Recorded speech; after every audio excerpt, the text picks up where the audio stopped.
صحیح بخاری حدیث نمبر 59۔ ایک بار حضرت صلی اللہ علیہ وآلہ وسلم لوگوں میں بیٹھے ہوئے ان سے باتیں کر رہے تھے۔ اتنے میں ایک دیہاتی آپ صلی اللہ علیہ وآلہ وسلم کے پاس آیا اور پوچھنے لگا کہ قیامت کب آئے گی؟ آپ صلی اللہ علیہ وآلہ وسلم اپنی گفتگو میں مصروف رہے۔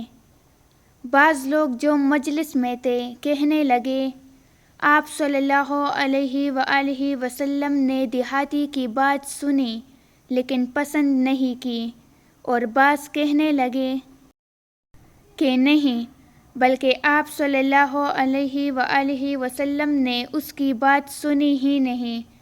جب آپ اپنی باتیں پوری کر چکے تو میں سمجھتا ہوں کہ آپ صلی اللہ علیہ وآلہ وسلم نے یوں فرمایا، وہ قیامت کے بارے میں پوچھنے والا کہا گیا؟ اس دیہاتی نے کہا، حضور میں موجود ہوں۔ آپ صلی اللہ علیہ وآلہ وسلم نے فرمایا کہ جب امانت ایمانداری دنیا سے اٹھ جائے تو قیامت قائم ہونے کا انتظار کر۔ اس نے کہا، ایمانداری اٹھنے کا کیا مطلب ہے؟